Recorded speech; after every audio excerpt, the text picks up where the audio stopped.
अच्छा।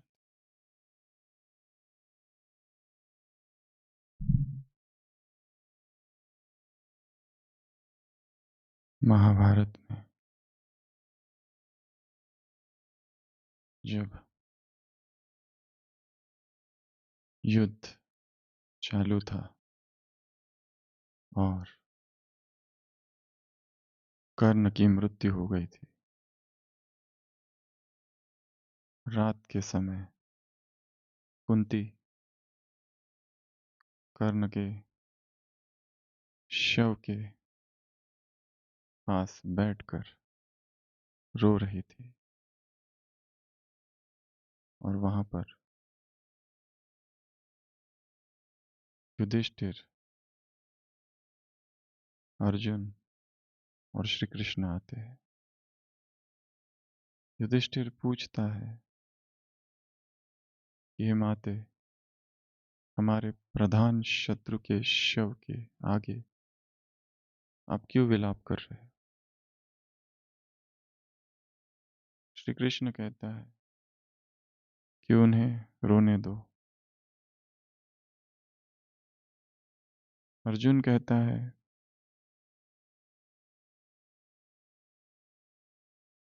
परंतु इस सूत पुत्र के आगे, हे माँ, आप क्यों रो रहे हो? कुंती कहती है कि जाओ, ये प्रश्न मुझसे ना पूछो, अपने सैनिकों के शव उठवाओ। परंतु युधिष्ठिर फिर कहता है, आखिर हम अपनी माँ को इस हालत में कैसे छोड़ के जा सकते हैं? कुंती कहती है, जो बता दूं तो हे अर्जुन, तुम्हारे कांधों पर जो गांडीव है वो गिर पड़ेगा।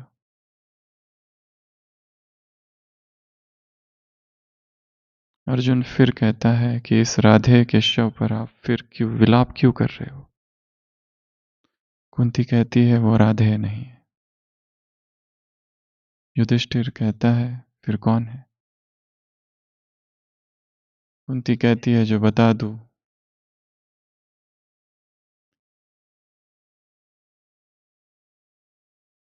तो ये सारी पृथ्वी हिल जाएगी। वो राधे नहीं, कौन्तेय है।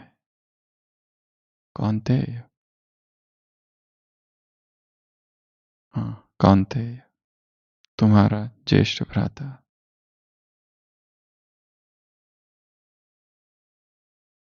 युधिष्ठिर कहता है आपने हमसे इतनी बड़ी बात छिपाई।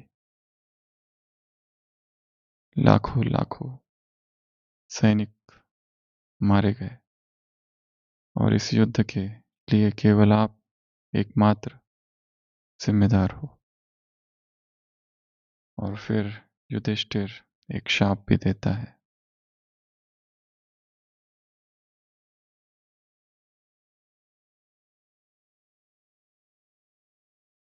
जीवन रहस्यों से भरा है। जितना हम जानते हैं उससे परे बहुत कुछ है जो अब तक हमने नहीं जाना, न समझा। जितने रहस्यों को हम जानते हैं उस रहस्य में भी कुछ ऐसे राज छिपे हैं जो शायद हमारी खोज से हम कभी नहीं जान पाएंगे। वो रहस्य स्वयं ही यदि कृपा करे तो हमारे हृदय में प्रकट होंगे।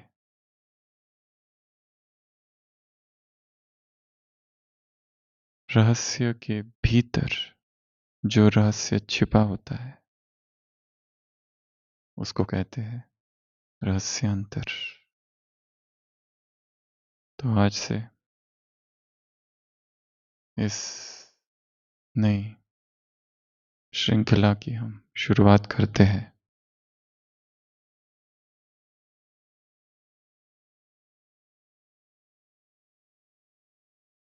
जो रहस्य किसी एक व्यक्ति ने जाना, यदि उस रहस्य से विश्व का कल्याण हो सके,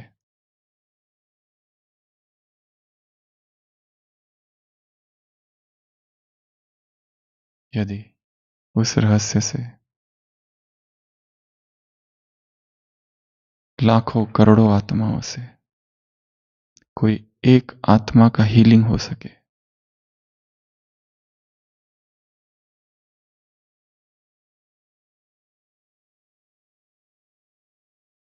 तो कार्य पूरा हुआ।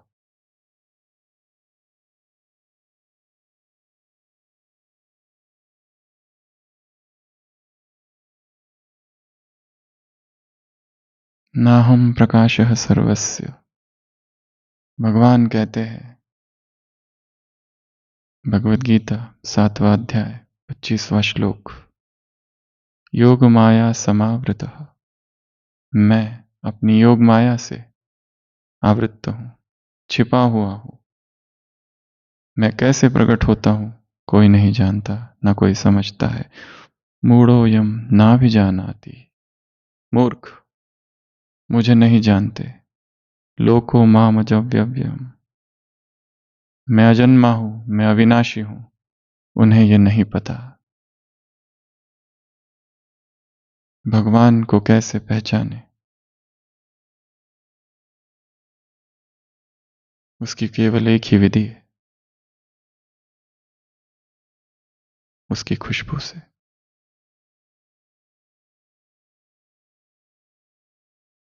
रहस्यांतर, रहस्यांतर, अंतिम अध्याय का संचार, द लास्ट चैप्टर। और यह अध्याय का संचार होगा, प्रकट होगा हृदय में। रहस्यांतर, रहस्यांतर, सुनो परमात्मा की पुकार। क्या हम उस भगवान की पुकार सुन पाते हैं? वो बोल रहा है निरंतर।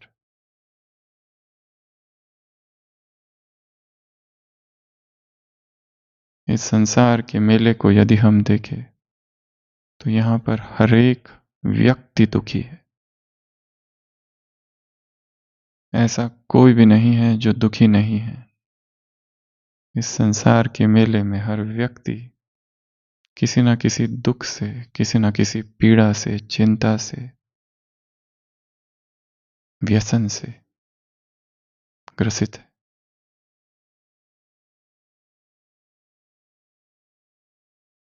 क्या हम करें कि अपने ही दुख से मुक्त हो जाए? क्या हम करें कि दूसरों को भी उनके दुखों से मुक्त कराए? रहस्यों की छाया में छिपा अंतिम ज्ञान, ये शब्द हमने आज से पहले कभी सुना ही नहीं है। रहस्यांतर, जैसे कहा, ये प्रकट हुआ है। निशब्द आकाश में गीत एक अनजान, आकाश निशब्द है, उसमें एक गीत बजता है। कौन सा गीत है पता नहीं, कौन सा रहस्य है पता नहीं। ये ज्ञान क्या है? मुरली पढ़ना, एग्जाम देना, होमवर्क करना, क्या ज्ञान यहीं तक है? अज्ञात के गर्भ से उठे अनसुलझा स्वर, एक है ज्ञान जो जाना जा सके, एक है अज्ञात जो नहीं जाना जा सकता है, और तीसरा है अज्ञेय जिसकी कोई संभावना ही नहीं है कि उसे जाना ही जा सकता है इस जीवन में। अज्ञात को फिर भी ज्ञान से जाना जा सकता है। अज्ञात के गर्भ से उठे अनसुलझा स्वर, अंधकार के मौन में जगे अनंत निर्झर। मन में है उलझन भरी, पर हृदय में आशा खिली। और ये जीवंत होने का एक प्रूफ भी है कि उलझन है। सुकरात से कभी किसी ने पूछा था, आप हमेशा इतने बेचैन क्यों रहते हो?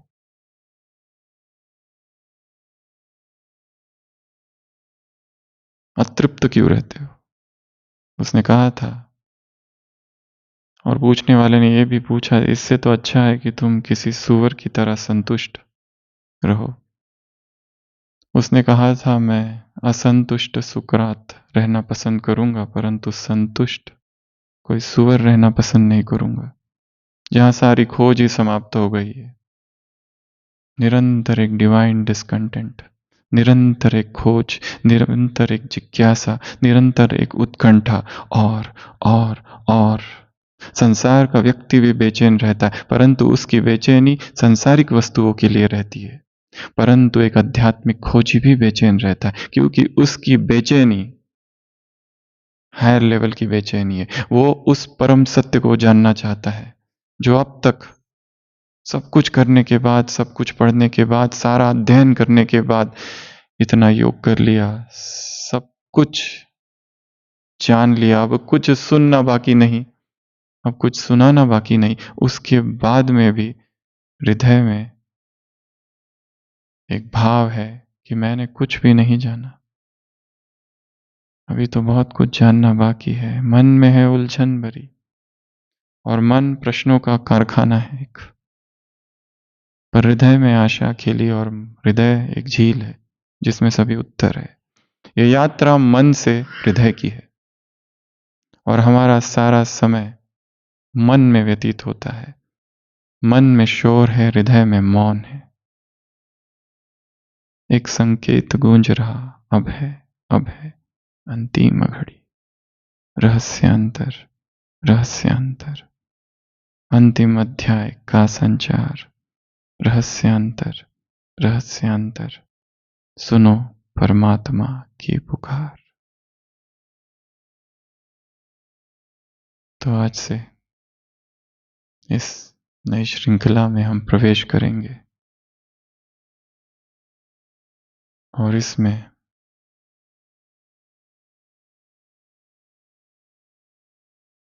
उन रहस्यों को जानने के लिए केवल एक ही चीज की आवश्यकता है, वो है समर्पण।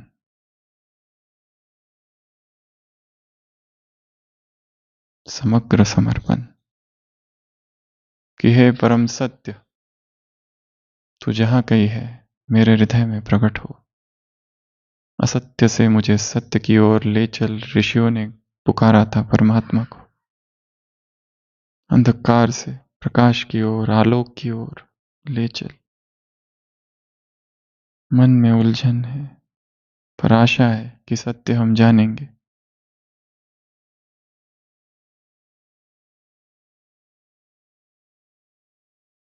और व्यक्तिगत रूप से हम स्वयं एक भयंकर हलचल से गुजरे, जिसमें सबसे पहले एक शौक था, दूसरा बहुत बड़ा दुख,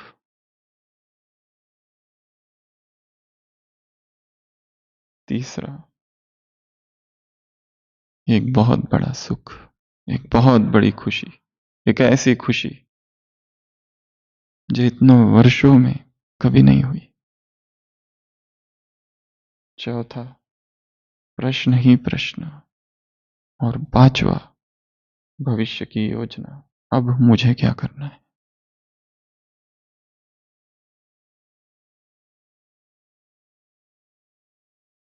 एक झंझावात, एक साइक्लोन,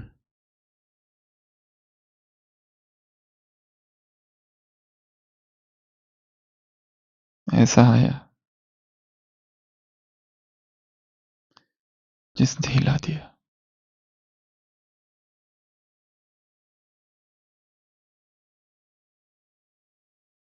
जिसमें सारे भाव एक साथ प्रकट हुए, और एक दिन के लिए नहीं,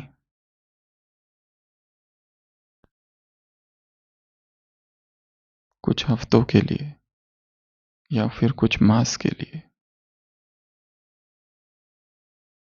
पश्चिम का एक कवि लॉर्ड बायरन अपनी कविता में लिखता है, I sleep not, the thorn in my couch, each day a trumpet soundeth in my ear, its echo in my heart. मैं सो नहीं पाता हूं क्योंकि मेरे बिस्तर पर, मेरी खटिया पर कांटे हैं।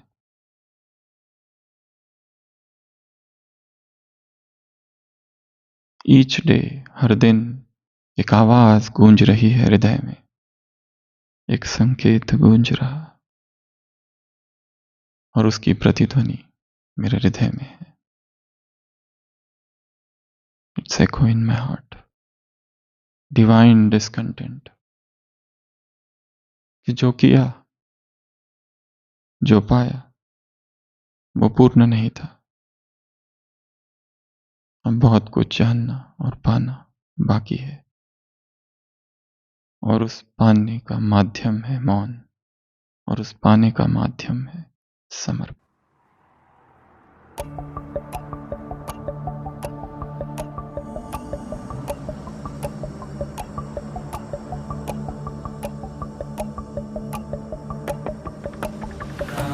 प्रकाश सर्वस्य योगमाया समावृतः मूढोऽयं नाभिजानाति लोको मामजमव्ययम् रहस्यान्तर अन्तिमध्याय का संचार रहस्यांतर सुनो परमात्मा की पुकार रहस्यांतर अंतिम अध्याय का संचार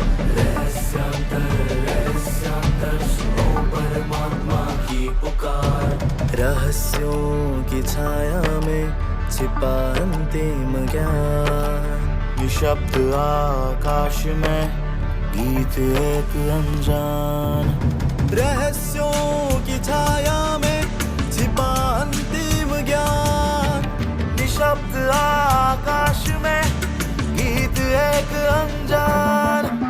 अज्ञात के गर्भ से उठे अनसुलझा स्वर, अंधकार के मौन में जगे अनंत निर्झर। मन में है उलझन भरी पर हृदय में आशा खिली, एक संकेत गूंज रहा, अब है अंतिम घड़ी।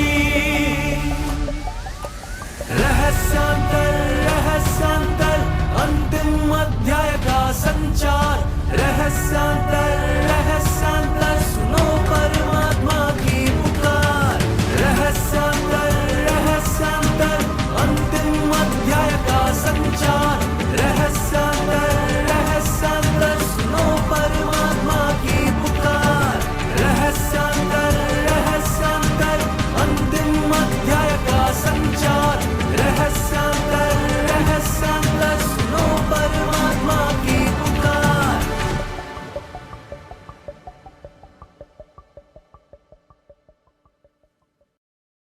एक लकड़हारा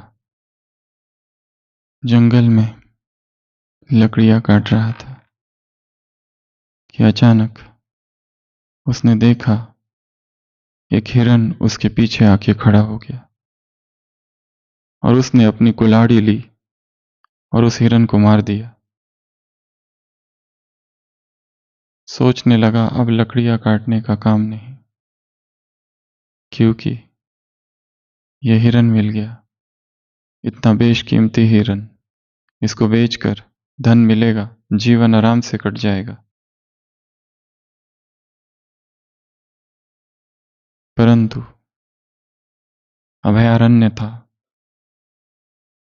सुरक्षित वन था राजा का, किसी जानवर को मार नहीं सकते, उसे लगा कि अभी इस समय इसे नहीं ले जाऊंगा, इसे जमीन में गाड़ दूंगा और रात के समय फिर इस हिरन को ले जाऊंगा। उसने एक गड्ढा खोदा, उस हिरन को गाड़ा। दोपहर थी, झपकी लग गई, सो गया। जब उठा तो शाम हो गई थी, अंधेरा हो रहा था। उसने उस जगह को ढूंढा पर उसे उस जगह दिखी नहीं। उसे लगा शायद मैंने स्वप्न तो नहीं देखा। क्या ऐसा कोई हिरन पीछे आके खड़ा होता है? क्योंकि हिरन तो मनुष्य को देख के ही भाग जाते। हो सकता है ये स्वप्न है। और ऐसा कोई हिरन था ही नहीं जिसको मैंने मारा और जिसको मैंने गाड़ा। अगर गाड़ा होता तो वो जगह मुझे दिख क्यों नहीं रही है? सब जगह ढूंढता है पर अंधेरा हो चुका था, उसे कुछ भी नहीं दिखता है और फिर वो वापस घर लौटने को तैयार हो जाता है। आते आते उसे एक व्यक्ति मिलता है और उस व्यक्ति को वो कहता है, मैंने एक स्वप्न देखा और उस स्वप्न में मैंने एक हिरन को मार दिया और हिरन को गाड़ दिया और कितना मूर्ख हूं कि अब मैं उस जगह को ढूंढ रहा हूं। और वो व्यक्ति चला जाता है, वो लकड़हारा। जिस व्यक्ति को वो बताता है वो व्यक्ति सोचता है हो ना हो ये स्वप्न नहीं था, जरूर इसने हिरन को मारा होगा और जरूर हिरन कहीं गड़ा हुआ है। वो जाता है जंगल में, जंगल को खोजता है और उसे वो जगह दिखती है। वो जगह को वो खोदता है और हिरन मिलता है, उस हिरन को घर ले आता है। वो दूसरा व्यक्ति घर आकर अपनी पत्नी से कहता है कि मैंने एक लकड़हारे से मुलाकात की, उसने कहा था कि उसने एक स्वप्न देखा है कि उसने एक हिरन को मारा और जमीन में गाड़ दिया, पर उसे वो मिला नहीं और मैं जाके उसे ले आया। इस व्यक्ति की पत्नी उससे कहती है कि तुमने कोई स्वप्न देखा होगा। ऐसे कभी होता है क्या कि कोई हिरन को मार दे और तुम उसे ले आओ? वो कहता है अगर स्वप्न हो तो ये क्या है, सामने तो हिरन है, फिर स्वप्न कैसे हो सकता है? परंतु वो व्यक्ति ये भी सोचने लगता है कि मैंने धोखा किया, ये हिरन मेरा नहीं है, उस व्यक्ति का है।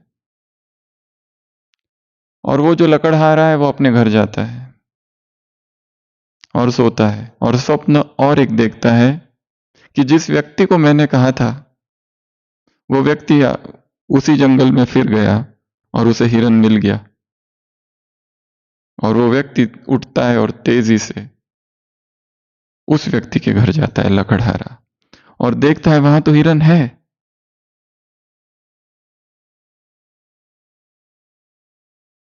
दोनों में लड़ाई हो जाती है। हिरन मेरा है, वो कहता है हिरन मेरा है। पत्नी कहती है स्वप्न होगा। लकड़हारे की पत्नी भी कहती है तुमने जरूर ही स्वप्न ही देखा होगा। केस कोर्ट में जाता है। वो जज, वो न्यायाधीश कंफ्यूज हो जाता है, ये है क्या, स्वप्न है या सत्य है, सत्य है या स्वप्न है? अगर स्वप्न है तो फिर ये हिरन कैसे, हिरन तो है। आखिरकार जज कहता है तुमको जो करना है कर लो, या ये करो कि आधा आधा हिरन बांट लो। अंतिम न्याय के लिए राजा के पास खबर जाती है। राजा कहता है, ये न्यायाधीश जब राजा को सुनाता है तो राजा कहता है न्यायाधीश से जरूर ये सारी जो केस है ये एक स्वप्न होगा जो तुमने देखा है। ऐसा कभी होता भी है? राजा घर जाता है, सोने लगता है, अपनी पत्नी से, रानी से सारी घटना का विस्तार से वर्णन करता है। पत्नी कहती है, रानी कहती है ऐसा कभी होता है कि आपने जरूर ये सब स्वप्न देखा होगा, चुपचाप सो जाओ। स्वप्न क्या और सत्य क्या, ये कैसे जाने? अब तक जो जीवन में हुआ वो क्या था, स्वप्न था या सत्य था? निंदा हुई, स्तुति हुई, स्वप्न था या सत्य था? शादी हुई, पति पत्नी बच्चे, ये सत्य है या स्वप्न? भगवान मिल गया, ज्ञान में आ गए, इतने वर्ष बीत गए, स्वप्न है या सत्य? इसका निर्णय कौन करेगा?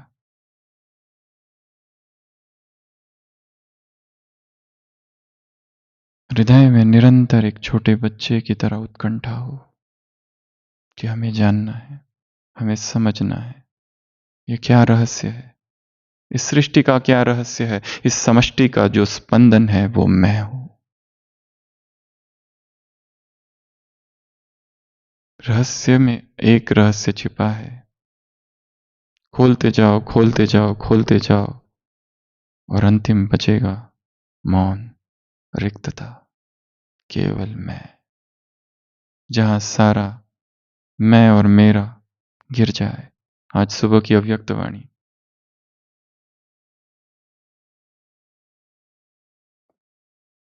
तो आज से इस श्रृंखला की शुरुआत करते हैं। आज 5 कार्य करने हैं।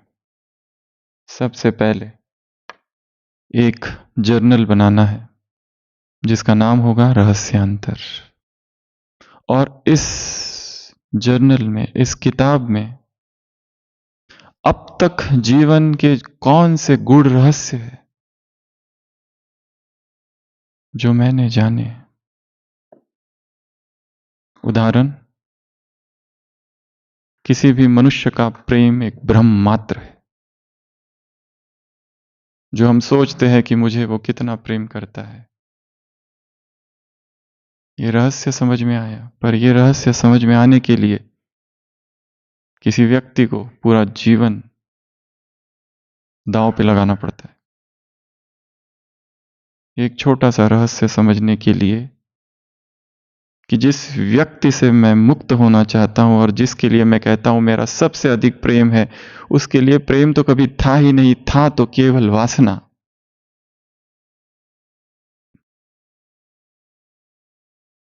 एक जर्नल जिसमें यह लिखना है रात को कि आज सारे दिन भर में मैंने कौन सा नया सत्य जाना। मुरलियां बहुत पढ़ ली, होमवर्क बहुत कर लिए, ट्रॉफियां बहुत ले ली, एग्जाम बहुत दे दी, पर रहस्य को अब तक नहीं जाना। वो रहस्य चाहे मुरली का ले लो, आज की मुरली, फरिश्ता, 4 परिभाषाएं हैं। संसार और संस्कार से संबंध नहीं, डबल लाइट, बेहद और सबका, सब मेरे, मैं सबका। जीवन में चरितार्थ कहां तक हुआ है ये? कोई एक ही वाक्य ले लो और सोचो इसका रहस्य क्या है। ये पहला काम। दूसरा कार्य आज का, ड्रॉ द फाइनल चैप्टर। सोचो आज से 30 दिन के बाद यदि मुझे शरीर छोड़ना है या शरीर छूटने वाला है तो मैं क्या करूंगा? या किसी की निंदा करूंगा, किसी का अपमान करूंगा, किसी को दुख दूंगा? हमारे मुख से संकल्प भी ना हो किसी की निंदा का। मुख तो बहुत दूर, मन से भी नहीं। फाइनल चैप्टर, उसका एक दृश्य बनाना है कि मैं यदि शरीर छोड़ूं तो कैसे शरीर छोड़ूंगा। सुखद आनंद से कि दुख में, पीड़ा में, दर्द में, hospital, ventilator, line, tube, drains, ऐसे, या फिर तुरंत। यदि मुझे ऐसे शरीर छोड़ना है तो उसकी क्या तैयारी है, उसका क्या पिक्चर है, उसका क्या विजुअल है, उसका एक चित्र बनाना है। तीसरा, डिजिटल फास्टिंग आवर। आज सारे दिन भर में 1 घंटे तक अधिष्ठान में बैठना है। अधिष्ठान अर्थात एक ऐसी बैठक जिसमें शरीर स्टैचू की तरह हो जाए, जैसे बुद्ध और महावीर बैठे, जैसे ब्रह्मा का चित्र है, हिलना ही नहीं। और सुनो परमात्मा की पुकार। परमात्मा निरंतर पुकार रहा है, निरंतर हमसे बातें कर रहा है, निरंतर व्यक्तिगत और पर्सनल रूप से हमें कुछ कह रहा है, पर हमें सुनाई नहीं दे रहा है। उसकी आवाज को सुनना है, वो कह क्या रहा है मुझसे। और बैठना है स्थिर। कोई दोपहर का समय ले लो, और यदि शरीर में दर्द हो तो जानना शरीर की जो पीड़ा है वो एक भ्रम मात्र है। दर्द मिथ्या है। देखते रहो उस दर्द को, उन पैरों को। अगर बहुत अधिक दर्द है तो चेयर पर बैठो, अन्यथा जमीन पर, बिना किसी सपोर्ट के, स्थिर, आंखें बंद, और सुनो क्या वो पुकार रहा है। मेरे लिए क्या उसका आदेश है, वो मुझसे क्या कह रहा है कि तुझे क्या करना है। ये तीसरा, उस समय मोबाइल 1 घंटे के लिए बंद, डिजिटल फास्टिंग। चौथा काम, ट्री ऑफ सीक्रेट्स, एक झाड़ निकालना है, नीचे लिखो साइलेंस और ऊपर लिखेंगे रहस्यांतर। और उस झाड़ में जो टालिया है उसमें जीवन भर के क्या रहस्य है उसका वर्णन लिखना है, 1-2 लाइन। मुझे संतुष्टता खोजनी नहीं है, मैं स्वयं संतुष्टता हूं। एक रहस्य है जो जाना है। कितना भी खाओ, कितना भी खाओ, पेट कभी भरता ही नहीं है, वो भ्रम है एक, वो आदत मात्र है। Eating is just a habit, N acquired habit, that's it. ये शरीर बना हुआ है, उसे किसी चीज की आवश्यकता नहीं है, केवल प्राण ऊर्जा की आवश्यकता है, दैट्स इट। जैसे मोबाइल, चार्जर चाहिए उसे, मटेरियल नहीं चाहिए, केवल चार्ज करना है उस ऊर्जा से। और 5वां कार्य आज का, आकाश गीत लिसनिंग। आकाश को देखना है 10-15 मिनट, और आकाश में जो आवाजें हैं पक्षियों की, चिड़िया, हवा की, उस आवाज को सुनना है। तो आज के ये 5 कार्य है। पहला, एक जर्नल। दूसरा, विजुअल बनाना है, मैं शरीर छोड़ूंगा तो कैसे। तीसरा, 1 घंटा तक बैठना है, कभी भी 1 घंटा नहीं बैठ सकते तो आधा घंटा, आधा घंटा नहीं तो 15 मिनट, पर भीतर की आवाज सुनना है कि वो परमात्मा शिव बाबा मुझसे क्या कह रहा है। तीसरा, एक झाड़ बनाना। चौथा, आकाश गीत लिसनिंग। ओम शांति।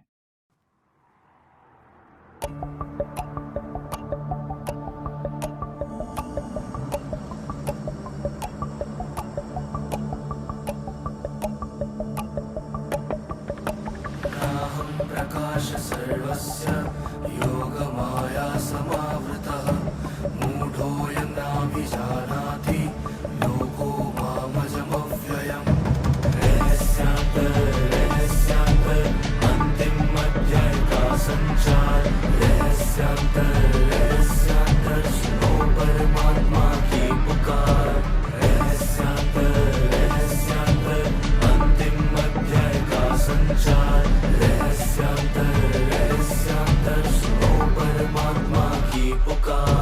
रहस्यों की छाया में छिपा अंतिम ज्ञान, निशब्द आकाश में गीत एक अनजान। रहस्यों की छाया में छिपा अंतिम ज्ञान, निशब्द आकाश में गीत एक अनजान। अज्ञात के गर्भ से उठे अनसुलझा स्वर, अंधकार के मौन में जगे अनंत निर्झर। मन में है उलझन भरी पर हृदय में आशा खिली, एक संकेत गूंज रहा, अब है अंतिम घड़ी।